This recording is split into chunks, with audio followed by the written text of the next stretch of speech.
What is happening, beautiful people of the YouTube? We are back with a bit of a different one today. I'm going to switch hands here actually. Full day in the life going down on a Monday. We have Monday legs. We've got my own check-in. We have got an abundance of beautiful meals going in. And as always, just giving out, pointers here and there. I want to talk over, the big movements that happen in my leg session. I'll obviously record that on the camera and then I'll put myself kind of a little voiceover on it. But yeah, I think this is going to be a good one. It will be nice and long, but as always, packed with, hopefully entertainment and value as well. Let's get it with meal number one. Now, if that is not peak, I do not know what is. We've got the dark chocolate that was previously in meal 4. I've just brought that to meal number 1. Reason being, it's just tasty, realistically. Not got a fat sauce in this meal as well. Just, evenly spreading the fats throughout the day. I don't think I'm going to miss that from like a, slowing down digestion sort of standpoint and, preserving my hunger during the night. I don't think that's going to be an issue. So we've got the dark chocolate, as you can see, under the banana and the cinnamon, and as always going in with some whey, banana, berries, just goat. We've got the goat flavour as well, carrot cake going in, goes so nicely with cinnamon. Meal number 1 heading in, 8 o'clock. We have now got the podcast to look forward to afterwards. So we are filming the podcast. We've got Mr. Brandon inside the process on YouTube. It's going to be a banger. Checking it out, wrapping up the last of the sort of introductory videos, and then we will go with stuff like question boxes and stuff like that from then on. We have today on the cards our why in bodybuilding, a little bit about relationships in bodybuilding with people who may not be in the bodybuilding world, and also balancing work around bodybuilding. It's going to be a banger, so make sure to get in about it. This video will be out a little bit after the podcast, but yeah, if you've not watched it, get in about it. So we are back. We've just filmed the podcast there, myself and Brandon Docherty. That was a very good episode. We've touched over like why, sort of how we got into bodybuilding, and also relationship advice with regards to people who are in bodybuilding, both from like a partner standpoint and also family. Again, a lot of people will take value from that, and the response to the podcast in general has been genuinely, like, overwhelmingly just brilliant. So yeah, good to know that we are providing that level of value and also education as well. Right now we are cooking up our meals for the day. It's currently, I don't know where my phone is, it will be around that 11:15 sort of mark. We have got creamy chicken pasta on the go, we've got chicken and rice on the go ×2, so yeah, no complaints from a food sort of standpoint. But something I wanted to speak about with regards to bodybuilding, the whole process, is urgency. You need to have urgency within everything that you do on a day-to-day basis, whether that be from stuff like cooking your meals, whether that be, like things like, I'm going to drain this pasta actually. Everything that you do has to be done with, that level of urgency. And again, first of all, you need to create that urgency. And with that, again, that kind of comes with, timeline and your phases. What I like to do with my clients' check-ins is put like a little brief sort of note at the top of the screen, say if they've got a diet in 8 weeks time, 8 weeks left of the gaining phase, 8 weeks till you diet, in the diet, 2 weeks left of the diet, just so that's you're constantly aware of what you have left.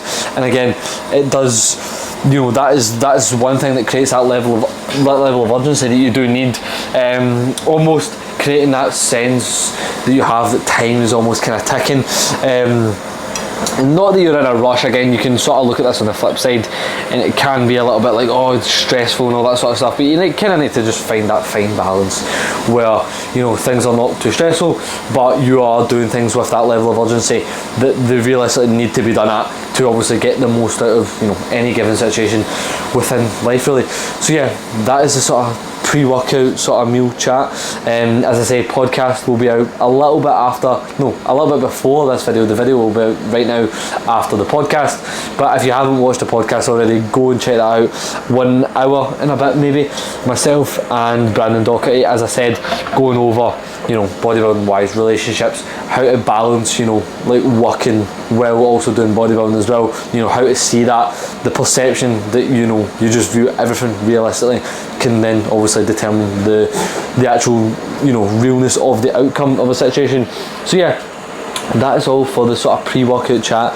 We have got Monday legs on the cards, which is going to be a very, very good one. As I say, I will get a little bit filmed, and you know, I'll put myself at the side of the screen kind of talking over it. We do have the goat that may be the goat. We've got, I don't know what flavour it is, it's actually Rossi. It's very nice. So it's basically just, as I said in the last video, like Fanta orange. Like if Fanta orange and Fanta lemon had a baby that was just so fucking handsome, this is it. It's literally just this in a can. £1.65 of pure joy. You know, weekly Monster going on. I have a Monster maybe 3 times a week, maybe I just think. But weekly Monday legs Monster, and it's always this flavour. Absolute banger. I might see you before Monday legs, but if I don't, catch you then. So we have just had our weekly check-in with Mr. JC, Josh Campbell. A little bit of a change going on today. We've got an extra 50 grams of carbs going in on both training days and non-training days. Reason being, weight was kind of stalling post-diet. Again, to be expected, obviously, with flushing off that little bit of fatigue that was obviously present, albeit only an 8-week diet. You will build up some level of diet fatigue to a certain degree. So yeah, we've got an extra little bit of food going in. We've got -1 cardio session going in as well. Just with I am on my feet all day realistically with work, so again, it's just obviously taking that into consideration when you are obviously programming food, meals, etc, etc. So yeah, that is what is really the changes. Obviously still sending training clips over to Josh as well, 1 year into being coached by him. The reason being, literally, it's always good to have someone like a second eye on your training. You'll see my Instagram all the time. I blabber on about how important it is to either, you know, analyse your own training with obviously training clips, or obviously get someone else to do that for you. I do think obviously the latter is better. There, having a second eye just on literally your whole process as a whole is the reason why people have coaches realistically. But the point is, basically, I train not to blow my own trumpet, but to a high standard. But there is always stuff to improve upon, and that's the difference with, you know, people who, you know, maybe don't make as much progress as, you know, others. Some people are always looking at what more can I do, with regards to obviously training, food, etc., sleep, just recovery in general. But in this case, obviously training, how much more, you know, can I give? How can I be more accurate, you know, with work in general with your training? And as I say, I do think that's what separates people who make like decent progress to the people who, you know, are top progressors that make, you know, that like that extra bit of progress realistically. It's just, you know, it kind of bleeds into that how you do anything is how you do everything. You know, if you've got that constant mindset where you're like, fuck, what can I improve, like what can I do to make X, Y, or Z better, again, that's going to bleed into other aspects of, you know, life in general. And as the saying goes, how you do anything is how you do everything. So yeah, at the time it's currently 11:45. We're about to go train legs. I'm very excited. I've got that Monster to go down as well. So yeah, I will see. You'll get a little bit of a talk from future me, going over the leg work. You know, giving little pointers there, showing the big boy sets, your Cybex hack, the Cybex 45 degree leg press, and also I'll probably throw in leg extensions as well. Just the reason being, leg extensions are butchered by near enough everyone under the sun. So yeah, that is all for just now. I will see you for legs. So we are back post Monday legs. I'm going to whack up the clips here and go over them, you know, the main sort of lifts, Cybex hack, Cybex leg press, and the prime leg extension as well. You know, sort of analysing them in the way that I would analyse, you know, form feedback for myself, clients, etc, etc. So yeah, first up we have the Cybex hack. Again, top set on here, we went for a slightly different approach nowadays, as opposed to, you know, if you see the Instagram, the, you know, 3, 4, 5 reps. Again, fun, but you know, could I be getting more at the movement? Yeah. So that is why I'm opting for, you know, 6, 7, 8 rep movements, 6, 7, 8 rep sets, with, you know, the Cybex hack. So yeah, gonna whack it up here somewhere, and then, you know, get it playing. I've got it playing here on my phone as well. So yeah, we have Mr. JC, Josh Campbell, spotting us here. You know, literally good first rep. Again, as you see, like the eccentric speed does not change here realistically. Still same consistent breathing, bracing, no like change in the, you know, depth that I'm getting at the knee. And again, that's the main thing here. You want to be getting as much knee flexion as you possibly can, and when your knees start to travel towards you, that is no longer knee flexion realistically, and it becomes, you know, just unneeded sort of tension on the glutes and stuff like that as well. But as you can see there, I did fail the last rep and I wasn't too happy about it either. Reason being for that is my back came off the pad ever so slightly, and again, without training clips, without, you know, people being there to watch you, you don't know what is happening within your training. And again, that kind of puts it down to guesswork, and when you're trying to guess within, you know, the realms of bodybuilding, physique development, I think that it becomes just really counterproductive in what you're trying to do, because realistically that rep is there. I literally just lost the, you know, the stability that I had from pressing my lower back against the pad. And again, it's good that I know that. It's almost good that I'm failing because of something like that, and not just like, you know, failing a rep because I didn't actually have the rep. The rep was there. You know, you can literally see that with how fast the 5th rep moves. But yeah, literally from an overall sort of standpoint, like knee flexion is bang on, breathing, bracing, composure is bang on. You know, before you're going into that rep that you think maybe your last rep, you know, taking that time, like I took my time. I'm just watching it here, replay on my phone. I took my time before I went into that last rep, and again, it just lets you, you know, it gives you that extra time just to be like, right, this is fucking it. This is the rep that's really going to make this set make this set as productive as it can be. But as I say, I failed that rep not because, you know, I wasn't strong enough, etc., but because of an execution sort of thing. And this is, again, it just highlights the importance of training clips. And again, it's always something that I will be, you know, unapologetically on clients' back for, you know, sending over your training clips, because this is the stuff that matters realistically. Like, people who see my Instagram, you watch YouTube, etc., you'll know, not to blow my own trumpet, but I train to a high standard. But again, there's still so much that I can improve on. And again, that is it, the whole improving of your training. Again, that just starts with the overall awareness that it can improve in the first place, and, you know, sort of leaving your ego at the door in a way, and just understanding, you know, I can improve my training, and this is how I'm going to do it. You know, it's done through training clips realistically, you know, and having that second eye to your training. Obviously I've got Josh there, my coach. Again, this will be sent to him as a clip as well, so that he can see it from another angle. Again, the angles and stuff like that matter with your training clips as well. But yeah, that is just like how important training clips are. So important. Moving on to the Cybex leg press. Literally, I'm in such a good groove with this movement at the moment. Again, this sort of angle does not do it justice, like the knee flexion and stuff like that. But yeah, I'm in such a good groove with this movement at the moment. And when you are in, you know, like a really good groove with a movement, you'll feel it. You feel confident. Like, I feel like I'm never going to be in a place where I will fail a rep on this, especially with obviously Josh by my side there as well, just able to keep me composed within the latter stages of the movement, which is, again, it's obviously going to get hard with any leg movement. It's going to be hard from the get-go.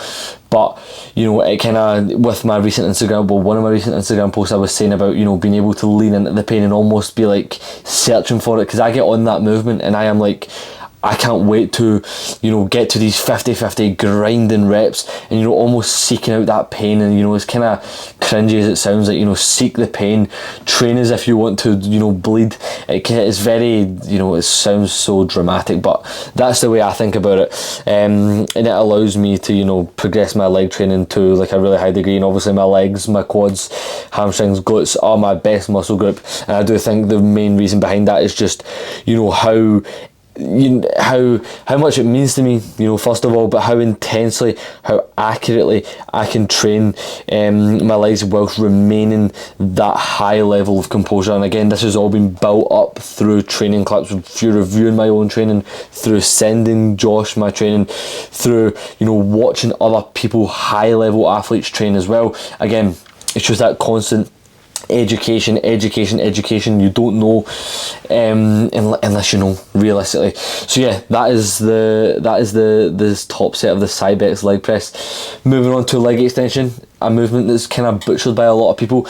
And again, my general rule of thumb here would be to build your sets up to between 8 and 10 reps realistically, until you are really comfortable with being able to take it all the way there. And again, taking it all the way there on a leg extension, most people are genuinely, that I see in the gym, are probably yet in their full lifting career to take a leg extension set all the way there. And again, that just comes with, the variables that we spoke about before with training clips that you need to be on top of. But again, it requires that high level of composure as well. Obviously, with leg extension coming after my hack squat, after 2 sets of the leg press as well, my quads are battered. This is going to be a movement that's going to challenge your quads in that shortened position, albeit I'm loading it in the lengthen, but I'll speak about that in a minute. So it does require that level of composure. Lactic acid is building up to a very, to high standard. A lot of lactic acid is present realistically at this point in time in the session, and obviously being able to maintain that composure is so important. But when it comes to loading like a prime leg extension, if you are lucky enough to have kit that's of such a high standard, when it comes to loading this, I was speaking to a boy today in the gym about this as well. Shout out Keane, if you're watching this. I was talking him through how I load the prime leg extension and the rationale behind it. So as you can see with the clip here, there's 110 kilos on the top pin and 10 kilos on the mid pin. Again, this is after 2 sets of leg press, 1 set of hack squat as well. So bearing in mind that your quads are already fatigued, and obviously that your quads have got the best leverage when they're in the lengthened position. Obviously the lengthened position of this movement being where your quads and your quads and your calves sort of make a 90 degree angle between themselves, just in the stretches where you will obviously have that best leverage. And again, when it comes to your next set, I would always take some weight off of the mid pin. I would never load the short. Realistically, it's already hard enough to get your quads short as it is. But the main takeaway is the ratio needs to be getting bigger between the top and the mid pin in favour of the top pin, biasing that lengthened position more as you progress through your sets, as obviously the fatigue will build up. Again, kind of banned word, fatigue will build up, and thus the ability to get your quads short will drop off as well. But yeah, when it comes to leg extensions before quad movements, you will be able to get more in the mid. So again, sort of like a kind of base kind of sort of loading ratio, 5-1, 6-1 maybe. And again, for your back off sets, that just needs to be getting larger in favour of the lengthened pin. So yeah, that is all from like a training sort of standpoint. Very productive session today, absolutely burying myself. I have went mute for the rest of the day. I've had my post workout meal, troubleshooting some issues with my car as well, which was a bit of a pain in the arse to say the least. I actually thought it was going to give up on me at a point as well, so yeah, that was quite fun. But yeah, that will be an issue to get looked at tomorrow, but that's a whole different kettle of fish. Another thing, just to say, completely off topic, but with regards to the podcast, the response has been very, very positive again to this one. So literally so appreciated for the people who tune into the podcast. And it's actually something that I listened to the podcast as well while I was eating my post-workout meal. I went out for my post-workout walk, prepping some check-ins for today. And yeah, literally I'm listening to it and I'm really enjoying it myself, which is kind of weird, like listening to myself and Brandon talk. But the main sort of takeaway from that, again, I think the relationship sort of stuff starts, both relationship from like a romantic relationship and relationship with just parents, family, friends, etc., is taken into account there, and it's something that me and Brandon both have an abundance of experience with, and I do think that a lot of people will take a lot from that. So around the 30-minute mark is where it goes sort of relationship talking, and after that as well, balancing work with bodybuilding. Again, a lot of value, just me and Brandon sharing our story, and again, it's entertainment as well. I do enjoy putting on like a podcast, when I'm not training, keeping music sort of for, solely. I like music in the car. I'm a singer when it comes to music in the car, and music when I train as well. Just keeping it solely to that, and then outside of that, it's podcast. You can literally listen, learn, get entertained. It's just bang on. Like, whoever decided to invent a podcast, too many people have podcasts nowadays, but whoever decided to, bring up the idea of a podcast, shout out to you, because you get me through my day. But yeah, that is all from like a training sort of standpoint. Next, I will be showing you over one of my clients, Josh's check-in, how he's getting on, updating you with his sort of situation. Again, I kind of go through that on my Instagram story. If you don't follow my Instagram, go over, check that out, lwsa.gym on Instagram. It's basically just the same as the YouTube name, but instead of an underscore, it is a dot. Follow that, daily updates, daily value provided, updates on myself, just the process in general. Again, all this good stuff that we all tune in for. So yeah, next sort of update will be Josh's sort of, journey, where he's at, looking to prep as well, which is very, very exciting. Both for myself, would be my first client on stage, which is again be very, very, very. I'm very honoured, obviously, that someone is putting their trust into me to do this as well. I must obviously highlight that, and obviously, again, with myself going to go through a prep myself, again, I will build that experience of prep alongside constantly educating myself. Again, just making sure that I am confident that I can take an athlete to stage and present their best look possible. So yeah, next update will be Josh's week 19 check-in. So yeah, let's get it. So here we have it, week number 19. I got this on the Instagram story with Mr. Josh Waters. So yeah, literally, as you can see there, like literally the shape that we have got to work with is literally so fucking good. And literally, again, we're building food up to a high sort of point.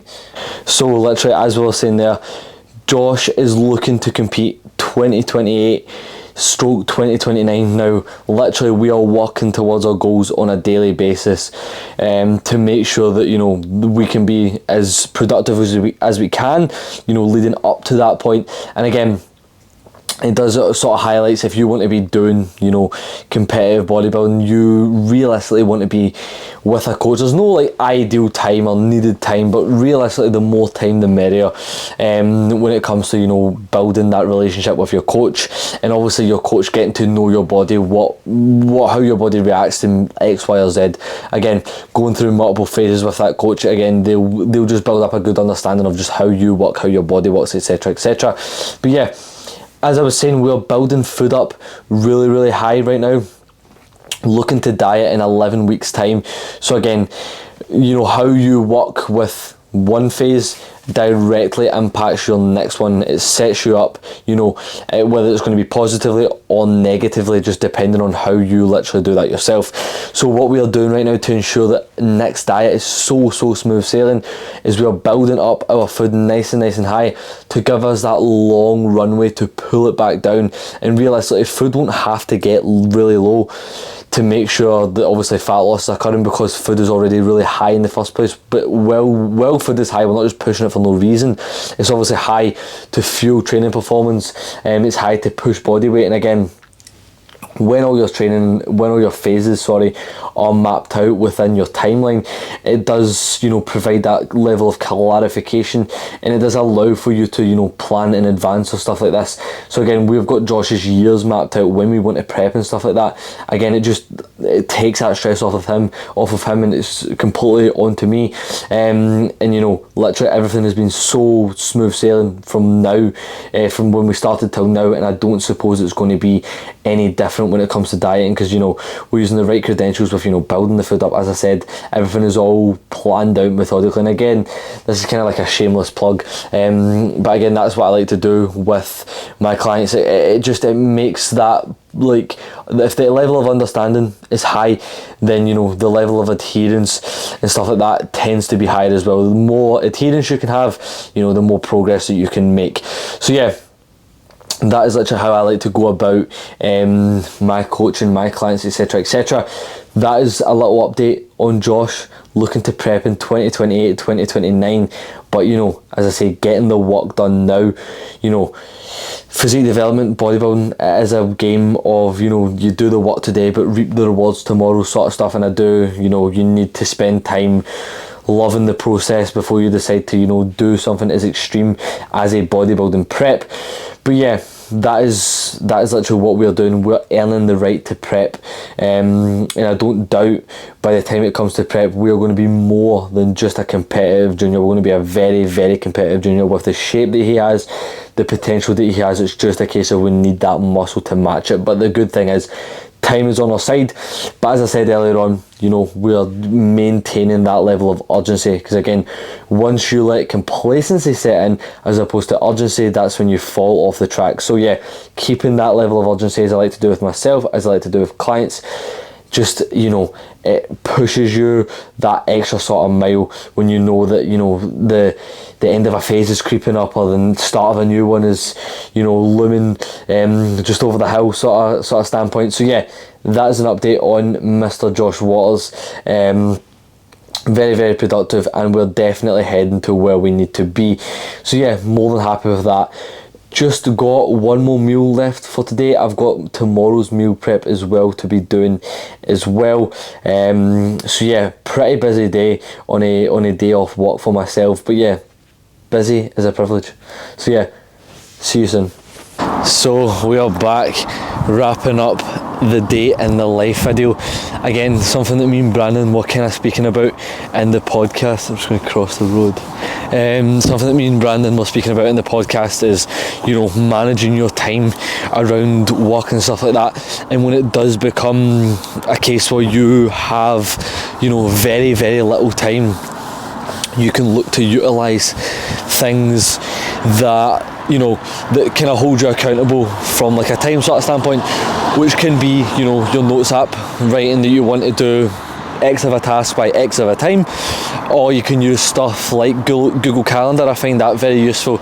I used to use that quite a lot when I had like set shifts, working and stuff like that as well. But yeah, literally a case of just managing your time, it literally buys you back time.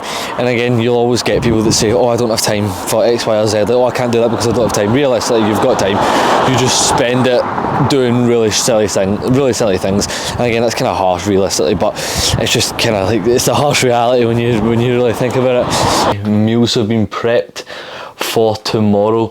But yeah, we are wrapping the day up. It is just about, it's 9:20 right now.